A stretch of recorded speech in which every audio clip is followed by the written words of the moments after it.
రాసుకున్నాడు ఆయన.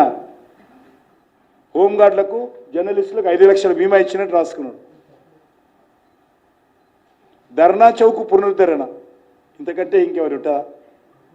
హైకోర్టే ధర్నా చౌక్ పునరుద్ధరించాలని ఆదేశించింది. ధర్నా చౌక్లో కాంగ్రెస్ పార్టీ రాకముందే ధర్నాలు చేస్తున్నాం. కేసీఆర్ మీద ప్రజలు జయించారు. కేసీఆర్ నియంతృత్వం మీద, కేసీఆర్ ప్రజా వ్యతిరేక నిర్ణయాల మీద రాష్ట్ర హైకోర్టుకి వెళ్ళి హైకోర్టు నుంచి తీర్పు తెచ్చుకున్నారు. ప్రజలు ధర్నాలు చేస్తున్నారు. ఈయన కొద్ది ఏం పునరుద్ధరించాడో చెప్పాలి.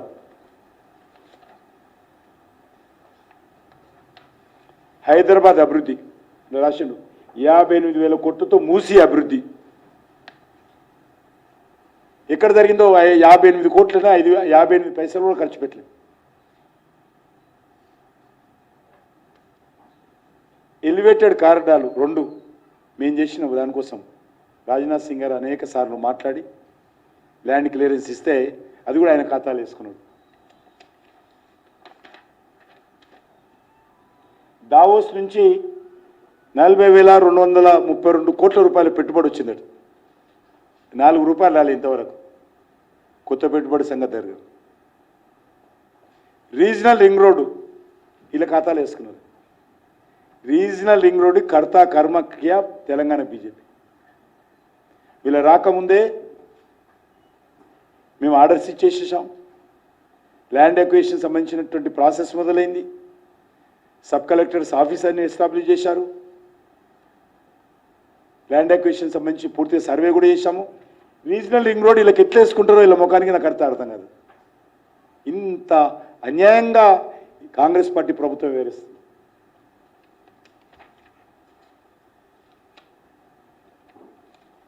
ఆగస్టు 15 రైతు రుణమాఫీ మీరు చెప్పిందే రోజు. డిసెంబర్ 9 మా సోనియమ్మ జన్మదినం రోజు రైతుల 2 లక్షల రుణం మాఫీ చేస్తామని ఈరోజు కాకమ్మ కబుర్లు చెప్తా ఉన్నారు. పంటల బీమా పథకం పునరుద్ధరణ,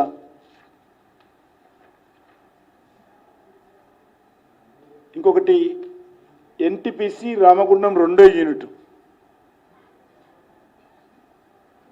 ఇందులో వాళ్ళది ఏం లేదు. ఇందులో ఇప్పటికే కేంద్ర ప్రభుత్వము నరేంద్ర మోడీ గారు స్వయంగా 800 మెగావాట్లు 800 మెగావాట్లు ఆయననే వచ్చి ఆయననే దాన్ని జాతికి అంకితం చేయడం జరిగింది. మళ్ళీ ఇళ్ళ దాన్ని రాసుకుంటారు అది పూర్తి చేసినట్టు.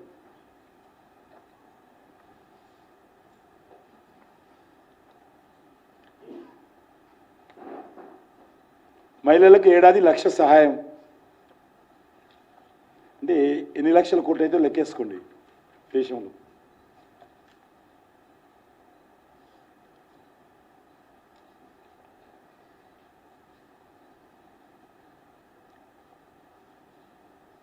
కౌలు రైతులకు 12,000 అంటే 5 గ్యారెంటీల అమలు ఇదొకటి. కౌలు రైతులకు 12,000, అదేవిధంగా రైతు కూలీలకు 12,000, ఎకరానికి 15,000. ఇవన్నీ కూడా గ్యారెంటీలో ఉన్నాయి. 500కే సిలిండరు. ఎంతమందికి ఇచ్చారో చెప్పాలి. ఈరోజు తెల్ల రేషన్ కార్డుల డాటా ఆల్రెడీ రాష్ట్ర ప్రభుత్వం దగ్గర ఉన్నది. మీరు నిజంగా చిత్తశుద్ధి ఉంటే అందరికీ 500 రూపాయలకు సిలిండర్ ఇవ్వాలి. ఇవ్వకుండా అనేక రకాల తిరకాసులు పెట్టి మరి అందరికి కాదు కొందరికే, కొందరి కాదు మరికొందరికే అనే విధంగా నీరు గార్చి తూట్లు పొడిచారు ఈ యొక్క 500 సిలిండర్ పథకాన్ని. సిలిండర్ రాలేదు కానీ మరి ఈరోజు ప్రభుత్వం మాత్రం చాలా గొప్పలు చెప్పుకుంటుంది. ఉచిత విద్యుత్తు అందరికీ బిల్లు వస్తూ ఉన్నాయి. ఉచిత విద్యుత్ ఎక్కడ కూడా అమలు జరగడం లేదు.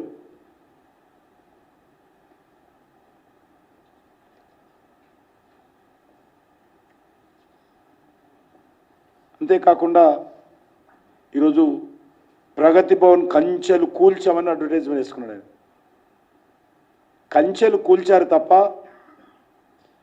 మరి అక్కడ వచ్చినటువంటి ప్రజావాణిలో తీసుకున్నటువంటి దరఖాస్తులు ఎన్ని అమలు చేశారో చెప్పాలి.